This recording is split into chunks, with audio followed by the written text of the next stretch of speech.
I'm going to teach you how to awaken the snake within you. This is Free Booty and the Beast, a podcast in multiple parts, and I'm Matt Molinaro. I'm Ed Burke. In the first episode, we review an original piece of media, and in episode 2/3/4, we discuss the reboots. Yes, and this week we watched a couple of episodes of the Cobra Kai Netflix series, which is in the now, I guess, Karate Kid universe. It's got enough pieces of media. I would say the Karate Kidiverse. The Karate Kidiverse. Did you know this originally started as a YouTube series and then was like so well reviewed that Netflix picked it up? I did read that. I didn't read how closely related or whatnot, but I did read that it started out on YouTube, which I was like, wow, throwback. I didn't even know, and maybe this is no longer true, but I didn't even know YouTube did original series. I think they're trying to do. They have that subscription service that they always advertise. Oh, okay. I'm never going to do it because I'd rather put a needle in every one of my pores than pay for one more subscription service. Oh, God, if that ain't the truth, man. But, yeah, I think that's what it is. But, yeah, that's pretty cool. I mean, do you remember the days when YouTube would do, like, series, though? Like, that were just, not series, but, like, Lonely Girl and all of those early YouTube you didn't know series, but you knew it was a series. Like, I mean, I remember like people would make their own, but I never knew that YouTube made them. Yeah, that's what I mean. Yeah, of course, yeah. Like Sassy Gay Best Friend. Yes. Oh, like Davey and I reference that one all the time. I very frequently still say, "What are you doing? What are you doing? What are you doing?" Look at your choices. Look at your life. Look at your life. Yes, exactly. Well, oh boy. Speaking of throwbacks, I mean, this show is a real throwback because literally, I mean, we started in the Karate Kidiverse back in 1984 in its inception. Here we are, 2018. Yes, I know. I was kind of surprised at the huge time jump. I mean, not huge time jump, obviously, but kind of amazing that they were able to make this, like, especially starring the original stars like this. It just is kind of a surprising reboot to, because I mean, maybe I'm wrong. Nobody throw sticks at me if I'm wrong about this, but my perception is that Ralph Macchio hasn't had much of a career since the Karate Kid. No, I don't know if the last time I saw him since the Karate Kid, before Cobra Kai was a thing, was on like a cooking show. Oh, like a competition show for celebrity cook-off type thing. Okay. And his thing was like, I haven't been doing anything since blah blah blah, but being like a family man. Yeah. Okay. So this was I always kind of like also his kind of return to form, I guess. I always kind of confuse him too with the guy from Growing Pains. No, wait, Scott Growing Baio? Pains. No, not Scott Baio. Wait, yes, He's not Scott from Growing Baio. Pains, but that's who I could see people confusing him with. He was like the nanny on that show. Yes. Yeah. Okay. So Scott Baio. Oh, how funny! Yeah, that's so funny. Yeah, I always kind of confuse them a little bit. Yeah. Yeah, he's a cutie. Charles in Charge. That's it. Thank you. Yes. I want Charles in Charge of me too, just like the theme song says. But yeah, I don't think the world was like quaking for a Karate Kid series, but it's kind of like for our generation, I guess, which is like what, elder millennials? Oh God, apparently. I feel like it's sort of the period of time where we are all consuming reboot type media. So Karate Kid was our childhood, so to speak.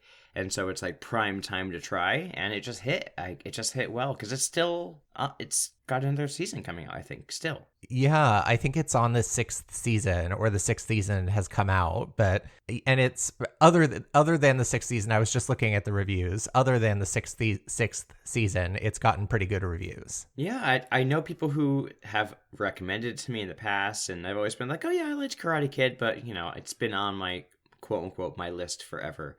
And I mean, now we know the Karate Kidiverse is sort of blending worlds next year, so we'll sort of see how the Cobra Kai storyline mixes in with the next Karate Kid movie next year. Oh yeah, I forgot about that. I also wonder, and I read varying things about this because I specifically looked this up because I just had to know if the next Karate Kid with Hilary Swank was considered like canon. And Oh yeah. I read that it is because anything with Mr. Miyagi in it is like definitely considered it. Where's Hilary Swank in Cobra Kai? Bring her in. Yeah, that's a good point. I mean, well, she lived in a whole different city, remember? Because she was like in Boston. Yeah, but I don't know where Cobra Kai goes, but if they are going to follow the teachings of Mr. Miyagi, I would love to see a Hilary Swank cameo. That would be fun. What's she been doing lately? I don't know. I haven't seen her in anything in a long time, unfortunately, because I like her. Yeah. Anyway, Cobra Kai. So do you does this have like a little description on IMDb? It does. I was thankful.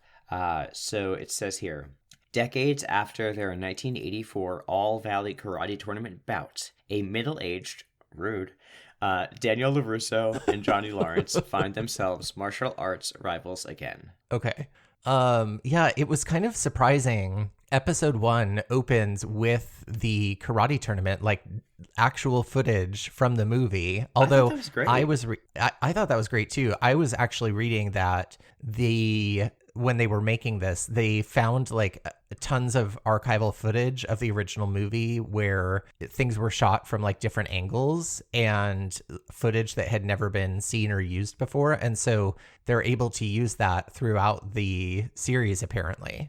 Oh, that's cool, because then not only is it like a clever way to get in that footage if it's because of like, legal reasons that they're able to. Yeah. But it's also kind of cool because you get other perspectives of the original like movie or whatever, which you'd sort of be seeing from like an unknown person's eyes. You know what I mean? Like your own. Yeah. I was kind of surprised because everything obviously looked, I mean, we just watched the movie and everything looked very, very familiar, but slightly different. And so part of me was wondering, like, is this, did they somehow through like Hollywood magic recreate this really, really well? But I think it is just the different camera angles and like slightly different moments in the tournament that made it feel different. So it's kind of amazing that they were able to use that. Yeah, I thought that was great. And I also just really, also really quick, me and Davey watched this together and we were like arguing right before the episode started.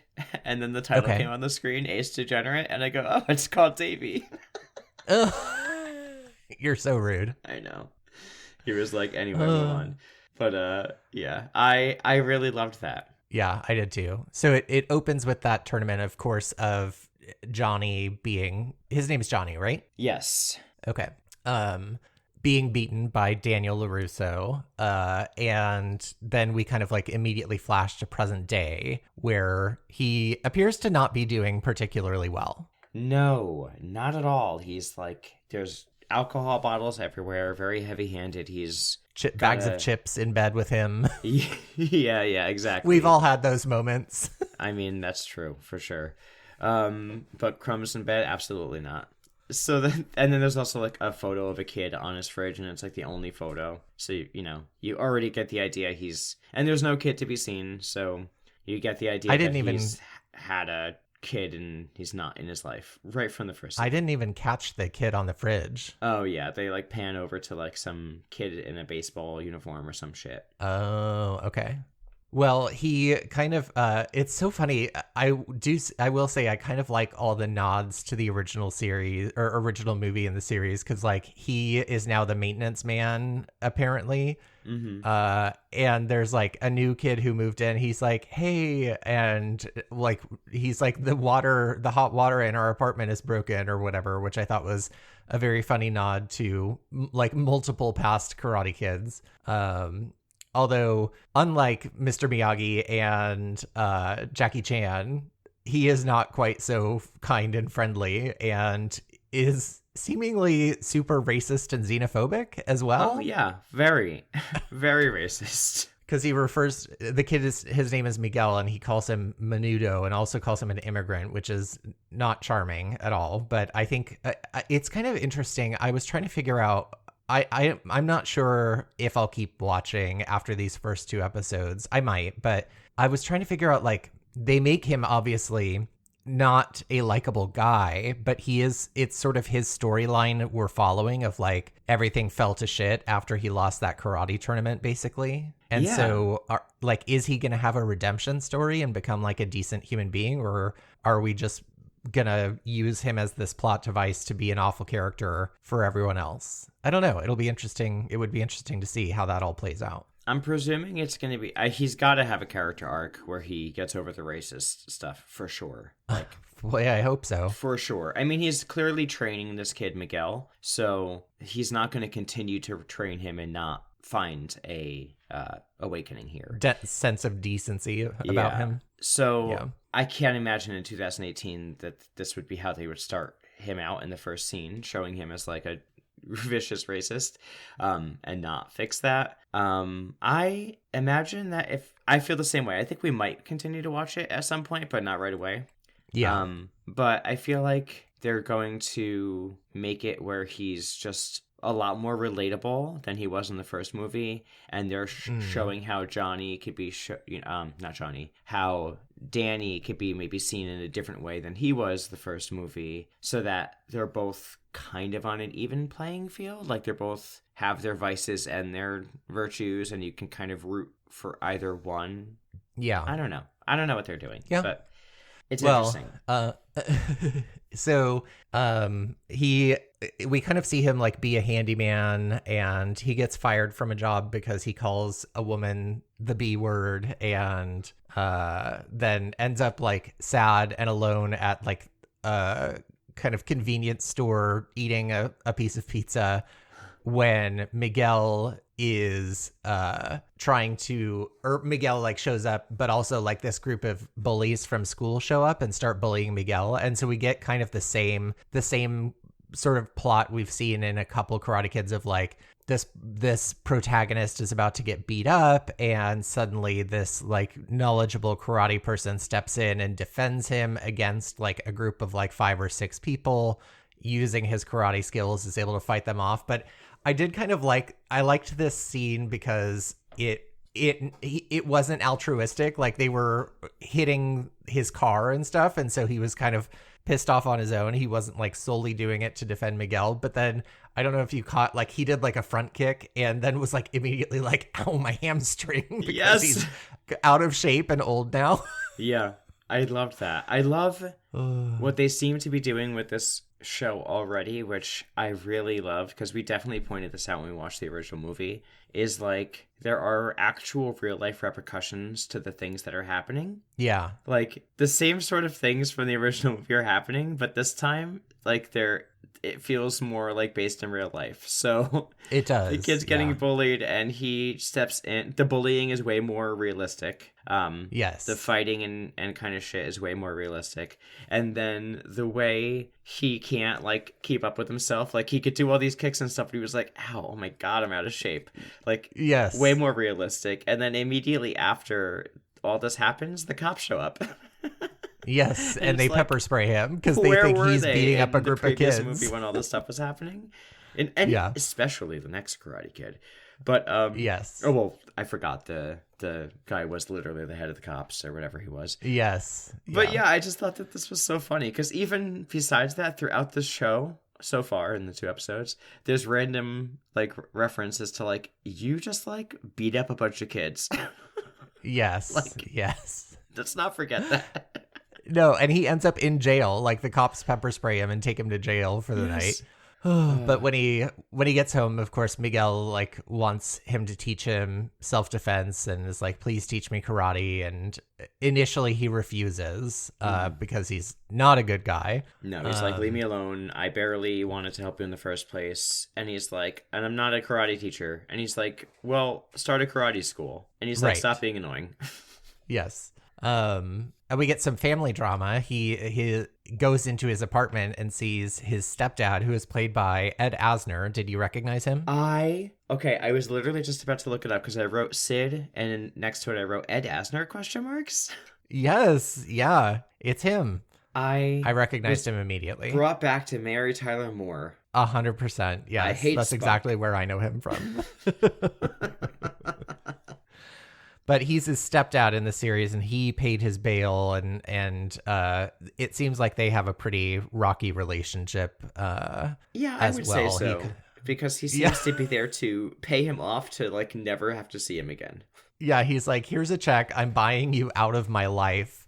Because I guess he like promised his mom, but maybe before she died, it seems like maybe his mom is dead, that he would take care of him, but he's kind of done taking care of him, which is fair because he's like 50. Yeah, I mean, and he's not doing for himself. You could tell this is not someone that is doing for himself or doing anything for himself, but feeling sorry for himself, it looks like. And we also learned in this scene, confirmed he has a 15-year-old son that he has nothing to do with. Yes. Let's see. So later on, he's getting drunk. Oh, no. I was just going to go to the next scene. Yeah, I was going to say later on we see his evening activity. We've seen his daytime activities, his waking up to a bunch of like alcohol bottles and yelling at people. His evening activities is getting drunk to old movies.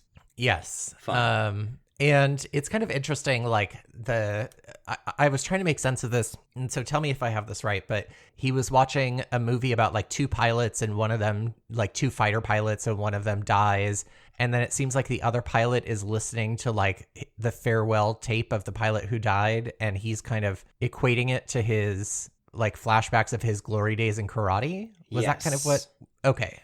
It's a speech about like reclaiming your power, I believe. Okay. And sort of like embracing like who you were all along, and like it's kind of one of those like what you needed was always within you. You always held the power kind of thing. Okay. And he's like thinking back to like, oh, I used to be able to do this karate. That used to be something that made me special and feel powerful, and I just did it again. And it's kind of like he's equating this experience he just had to a sort of like return to his glory days. Yes. Davey said it was like giving I peaked in high school energy.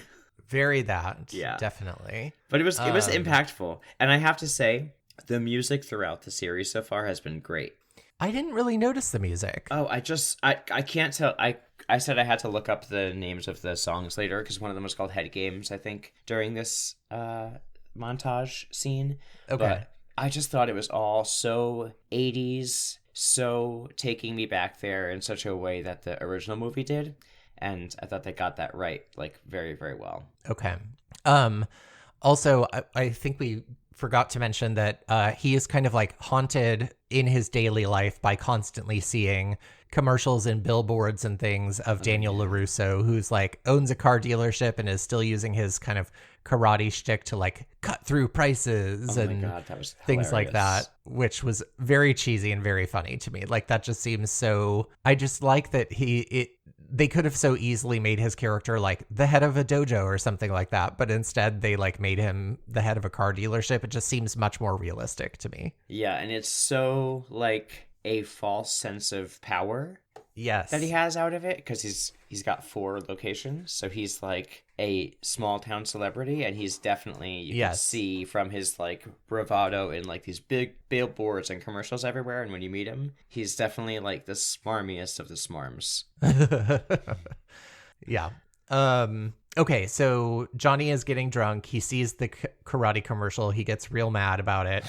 And his decision is to go drunk driving, and not only drunk driving, but like drinking while driving. While driving, yes, yeah, not good. And he's having flashbacks to the tournament again, and I think he goes to the site of the tournament, but he never goes inside the building, so I wasn't 100% sure. Yeah, he goes to the All Valley like recreational center place, but it's closed because it's the middle of the night, so he just like kind of stands outside of it drinking and like looking at it, being his drunk glory days self.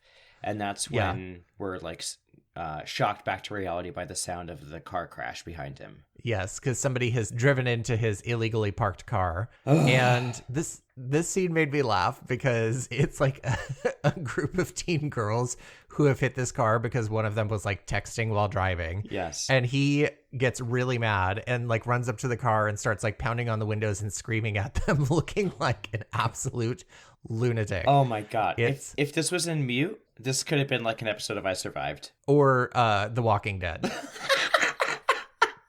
because he does not look good. Let's be real. You're not wrong. Um, I mean, I think later on they refer to him as like a meth head zombie, don't they? You're right. Okay. But yeah, he scares the shit out of them. They're all okay. Besides the cars, so they book it. They drive the hell out of there, the three girls. Yes. And he's pissed off. What's he gonna do about it? But he basically where does this car get towed from? Right there? Oh, from right there, yeah. He can't start it, right? Yeah. So it gets towed to LaRusso's lot, and there's nothing he can do about it. Correct. And so he goes to pick it up the next day, and like he literally looks like he's about to rob the place. Like I was like, you should never walk into any business with a hoodie pulled all the way up and sunglasses on in the middle of the day. Because like my first thought was like, they're gonna think he's here to rob the place. Yes, he literally looks like a police sketch of like a sketch, yes, of a bank robber. Yeah, and he also has stains all over his shirt. Gross. And he's trying to avoid LaRusso, of course, but no such luck because Daniel spots him and they kind of like, Daniel tries to be friendly, I think. Like he really does seem like just trying to be nice to him and like kind of reminisce about the old days and stuff like that. I don't know. It's very much like, oh, hey, good to see you. What are you doing? It's how I felt when I worked at my old Starbucks job and I would see some of my old colleagues and they'd be like, what are you doing these days? And I'd be like, oh, I work here. And they'd be like, oh, that's nice. And I'd be like, it is nice. That's the thing he's doing. Like, it's very condescending, I feel like. Yeah, maybe. I didn't really Maybe I take it personal. Maybe. I felt, and clearly that's how he feels, Johnny. Yeah, oh yeah, for sure. He's, like, super pissed about it. And he is like immediately bringing up the Allie who was played by Elizabeth Shue, who I think ends up in the series at some point. I think so. But they kind of like fight over her and also about the tournament. And I'm just like, you're arguing about a karate tournament from 40 years ago at this point. For real. But neither of them let it go. And Daniel's like kind of trying to be like nice and say like, oh, we'll waive the repair fees. Like, it's okay. Like, we'll take care of it. And then he's like, the repairs are going to be more than this car is worth and all of that sort of stuff. And, then he recognizes in walks Daniel LaRusso's daughter, who he immediately recognizes as one of the girls in the car that hit him. So we know that's going to be a plot point later. Mm-hmm.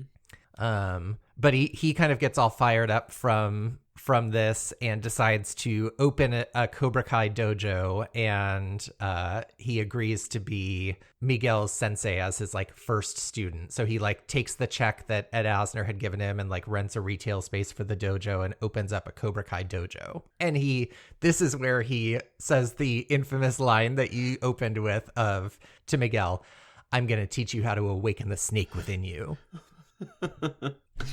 Cobra and we Kai's see back, baby. It's back, and I feel like the episode kind of closes on the motto of the Cobra Kai dojo of "strike first, strike hard, no mercy," which is definitely a callback to the original movie. Yeah, he's got it on the wall. He's kind of like cleaned up his act a little bit. He took a shower and he shaved, at least. Yeah. And yeah. I don't know if he cleaned up his act, but he is making some strides to change his life in some way. Yeah. I mean, like, he literally cleaned up his act. And by his act, I mean his physical self. That's it. Yeah. Yeah. So that's basically episode 1, which I was like, okay, I'm into this. I'm ready to see what's happening. It's a quickly paced sort of show, little 30-minute blocks. I like that. Yeah, I agree. Doesn't need to be a minute longer. Nope. Perfect. Episode 2 is called Strike First, and this is the last episode we both watched. So I feel like it gives you a pretty good idea of where we're going to go, because episode 1 was more, Johnny's sort of day-to-day, and in vast contrast, now we see the day-to-day of Daniel, which is like, plays out like Pleasantville, Leave It to Beaver montage. Very that. Yeah. Right? Like, wife with 2 kids, kisses on the head, have a great day. Everyone who sees him says hi, la-di-da, diddly-do, until he comes upon the Cobra Kai studio as he's driving. And then he has his little flashbacks to his bullying days. Yeah. I like the little logo. I like how quickly the logo pops up, the Cobra Kai logo at the beginning and at the end. Yeah. And it gives me very, what's the word? It's not Stranger Things vibes exactly because it's not set in the 80s, but it feels like they have a tone, like almost like it's the soundtrack and some of the colors they use and the fact that his car is like from the 80s and he is sort of stuck in the past and they're both sort of stuck in the past. It still has sort of like an 80s kind nostalgia to it. Yeah, I really like that part of it. Yeah, I agree. So I think after we get Daniel LaRusso's like Pleasantville style life, we cut to Miguel being taught in the studio, the dojo, by Johnny. And this cracked me up because he's like teaching him very harshly and he like knocks him to the ground and Miguel uses his inhaler and Johnny like yanks it out of his hand and throws it across the room and breaks it. And Miguel says, "I have asthma." And Johnny goes, "Not anymore." Yeah. He goes, "These are real medical problems." It's like, oh my God. Yeah, he's like, yeah, asthma's not real. Neither is any of this other stuff that you have either. Yeah, because there was something else too, right? Besides the asthma, I couldn't. Yeah, he was like, neither is any of your other food allergies or. Oh, peanut allergies. Yes, that was it. He was like, "That's not real." And he's like, okay. Okay. So very different style than Mr. Miyagi because very different. He's not really learning anything so far except for being yelled at. And his motivation is supposed to be to think about going to parties with hot babes. Yes. Not really, speaking from within, wax on, wax off. Yeah, no, there's none of that, like, be a better person, personal growth, only use this kind of stuff for defense. It's very much the, like, you want to get the hot girl at the party. You want to be the like, head peacock kind of thing. Yeah. And he tells him, like, you don't want to be a pussy, and you got to have balls, and Miguel's like, there's a lot of genderizing going on here. Yeah. And he's like, what? And he explains, he's like, well, my guidance counselor says certain words can perpetuate sexism. And he replies, stop listening to your guidance counselor. Now give me 50 push-ups on your knuckles. So he's clearly going to be giving him some toxic instruction. I'll be so curious to see. I mean, I am curious. I'll be curious to know if Miguel sticks with him and becomes kind of like shitty like him, or if somehow he goes to a different studio, or does Johnny change and become less shitty? I don't know. Bet you it's going to be all three in that order. Oh, yeah. Mm-hmm. I bet you it's going to be he's going to start seeing himself become kind of shittier. And Daniel is going to use that to get him on his side. And then Johnny is going to see how important Daniel really is to him, thus seeing his connection to, like, wanting to be a better person and blah, blah, blah. And then getting him back and then becoming better because of it. I feel like it's going to be a whole thing. A whole smorgasbord. Yeah. And all the people who watch the show out there are like, you have no idea what you're talking about. Yeah. Well, these are our guesses, so if you've watched it, don't spoil it for us. Yeah. I'll continue to watch it, but another thing I liked right after this is it's interrupted by a health inspector who comes in and basically is like, you can't just open a dojo and not like do anything. So you got to get this up to code. And he's like, cool, rattlesnake. Yeah. And I was like, yes, another real world thing. You can't just open up a dojo. Yeah. Then we see back to Daniel, like they're at like a country club party. So again, we're kind of seeing the severe contrast between their life. But I guess like another girl comes up to him and his wife, and they're like, "Where's Samantha? I haven't seen her all summer."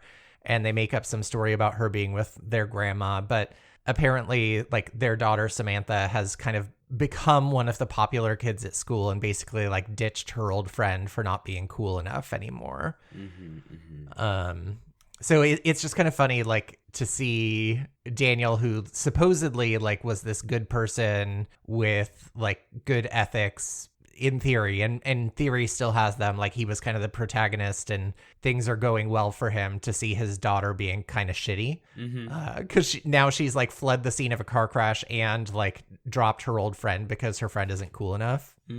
So I'm sure that'll also play into some storylines later on. Yeah, and we already see like implications that his son is not exactly what he expected either, which I hope goes in a different direction than I think it's going to go, that story arc, because they're like leaning heavily into his kid like playing too many video games, quote unquote, and not getting out of the house enough and not being interested in physical activity.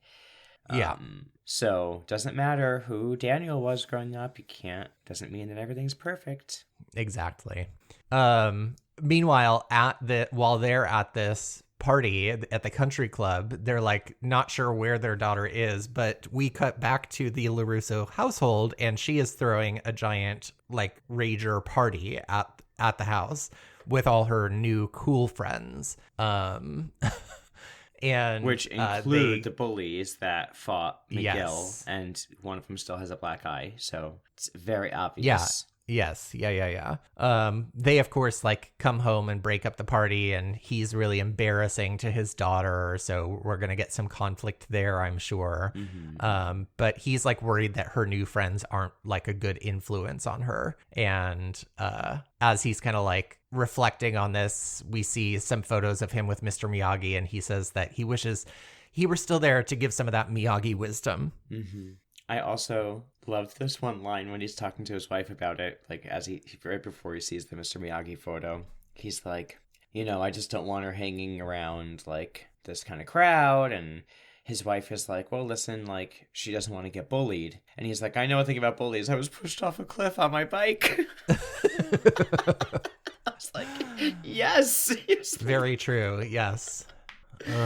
But yeah, anyway, so we cut to her friends who are we cut to her and her dad like having a very like sitcom end of a sitcom moment, a very Full House moment.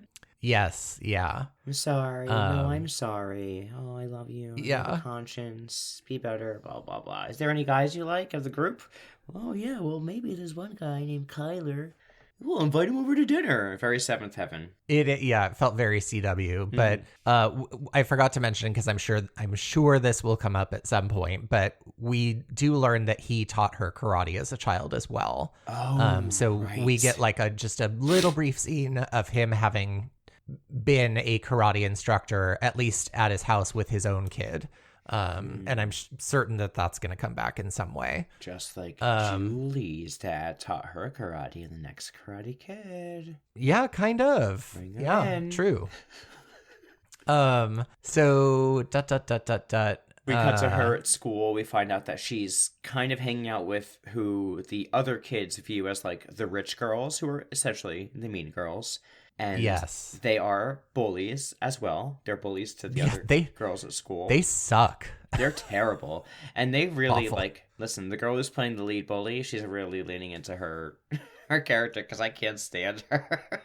Agreed. She's doing a great job of playing a completely insufferable popular girl. 100%. And we learned this basically through Miguel, who's at school, who goes to the same school, obviously, same grade, I'm sure, whatever. And he's sitting with, like, who I guess are going to be, like, the outcast nerd types that he's going to be friends with. For sure. Dimitri and Eli. Which you know that they're going to end up as, like, Daniel's students at some point. For sure. I hope they become a little more likable, because I know what they're trying to do with these characters, like, really leaning into the sarcastic, smart-mouthed, quick-witted nerds. Outcast, yeah. But it's a little heavy-handed, the dialogue. I will say I did like the line that, so Yasmin is the most popular girl in school. She's one of Samantha's new friends. Mm-hmm. And Eli, I think, he says, I don't care if Yasmin is the meanest girl in school. I'd kill both of you for her just to spit in my face. Yeah, there are some good lines in there, but they need to cut out like about 30% of the dialogue. Agreed. Yes. But yeah, so we get that sort of dynamic happening, and then Miguel is going to go over to shoot his shot, basically, with Samantha, but he's on his way over, and the bullies pop over and sit down with them, and, you know, she's like, I don't know what to do. And then he walks away, and they're like, see, they're jerks. Yeah. And they're calling him Diarrhea. That's their, like... Oh, because he was buying Pepto-Bismol at the Quickie Mart when they that's right. Like, assaulted diarrhea? him. That's why. That makes sense. Yeah. I don't know. So back at the dojo, he gets fighting instructions, finally, some, like, tutelage from Johnny. But it gets interrupted by a phone call that Johnny gets from a high school where the vice principal says they found his son with Molly. So this is the estranged son of Johnny. And his response is, who's Molly? So funny. I did too. They kind of have like a tense back and forth where he's just like, why are you calling me? Like, keep trying his mom. His kid calls him a pathetic loser. So clearly their relationship is not going well. I'm sure he'll end up a student at one of the dojos at some point. Sure, of course. Meanwhile, he has Miguel punching a dummy and tells him to like picture the guy that he wants to be beating up. And it's Kyler, who's the boyfriend of Samantha, the girl he's kind of interested in, who's Daniel's daughter. And then we cut to dinner at the LaRussos. Dinner at the LaRussos. Okay. How did you read this scene? Do you think they were serving the sushi? Yes, because I do. Yes, because he's Asian. Yes. Really? Well, I don't know. I mean, Daniel learned a lot from Mr. Miyagi, who was Japanese, I believe, in the movies. And so he's, I think, like trying to kind of show him, because I guess he didn't really know who Kyler was at this point. So it's not like he knew that she was interested in an Asian kid. It just read strangely, though, because he is like the only Asian boy in like the group of main cast members. And then he ends up being the one that she likes. And then he's serving sushi, like sashimi, like the style you would get at like a 5-star restaurant with a fixed menu and like people doing the thing at the table for you. And he's basically doing this at the table for meeting a guy that the first guy ever he's meeting that his daughter kind of is like texting. Yes. And he does this whole thing. It's very funny, but if I were him, if I were anybody in this room, I'd be horrified because he does this whole presentation with the sushi at the table for him. It's like a little family dinner. And the Kyler guy goes, I don't really like fish. It grosses me out. Sorry, I'm not going to eat that. I'd be like, get the fuck out of my house. I do like scenes where like white characters do awkward things with a person of color and then the person of color puts them in their place, because he does say, like, he tells the story of like, my friend Mr. Miyagi clearly is like from Japan and this is where I learned it from. And then he asks Kyler, like, where did you grow up? Or where are your parents from? And he goes, Irvine. Yeah. He also says the line, I liked that moment. Fish sticks are dope. Oh, yeah. Fish sticks are dope. Oh, my gosh. Oh, boy. Anyway, this is where Daniel gets really, really... this is actually very Seventh Heaven, actually. If you ever watch an old episode of Seventh Heaven, this is, like, totally how it is. He's like, so I noticed you have a little bit of a black eye and your aunt hurts. How'd that happen? And he tries to tell, like, some kind of fake story and then goes with a different fake story and says that he and his friends were jumped at the mini ball by this old dude outside when they were just trying to buy protein bars. Yeah. And he's like horrified by this because he's like, what mini mall were you outside of? And he knows it's the one where that dojo is. And he's like, yes, that's it. That's it. So he puts the pieces together. So he gets his righteous self-indignation together. And we cut to a scene of Johnny teaching Miguel to do manual labor in the studio. In the dojo, yes. But this time it has no actual meaning. It's not wax on, wax off. It's just do whatever's easiest. It's just clean the toilet. Yeah. Yeah. I will say I really like when the person who is supposed to be like the morally good character, like in theory, I think we're meant to see Daniel as the like thoughtful, responsible, decent human. Mm-hmm. Even though I don't think he's like perfect by any means, but I love it when a show takes the supposed good person and gives them inaccurate information. Yes. To fuel their actions, because suddenly what they think they're doing, the like right responsible thing, is actually like super fucked up and incorrect. Yeah. Yes. I love it. I like that they did that with him. Yeah. And they have like big 80s music playing in the background as he is like, Johnny's late night getting the studio together. Like, I don't know what time it is. It felt like it was nighttime. And when Daniel shows up at the studio and Johnny comes out and they're face to face in the dojo and he's like, not much has changed. And he's like, what's your problem? Why are you here? And he's like, stay away from my daughter's friends. They're not even you don't even like your daughter's friends. No. But Johnny tells him like, typical, like, get your own house clean, LaRusso, because he knows that his daughter has like crashed a car and he knows that this son is like the bully and whatever. So it's just kind of funny to get like the shitty, morally gray character have the correct information and the good character have the incorrect information. And so it's a fun dynamic, I think. Oh my God. How relatable is it to be in a situation where somebody is out there presenting to the world this like picture perfect life, but you have the inside scoop that it's like a total disaster. Monster person. So relatable, that feeling. Yeah. And then it's like this isn't done, LaRusso. This isn't done, Lawrence. Face off kind of moment. And then we get the Cobra Kai logo, and that's the end of episode 2.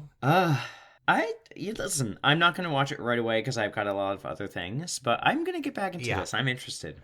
I think I will too, actually. Like, I do think I'll continue with it. I kind of finished a show recently, so I think I have some capacity in my life for this. So I'll kind of see how I'll see how it continues to shape up. And if I keep going, whoever continues first, let's keep the other one apprised of whether it's worth keeping going. Yeah, and honestly, I think it would be worth if we like the show, or if there's any particular episodes that stand out in the Karate Kid universe. We'll certainly be doing the 2025 version of Karate Kid, so we can always dive back into Cobra Kai again and do a couple more episodes later on. Matthew, come on. The Karate Kidiverse. The Karate Kidiverse. I'm so sorry.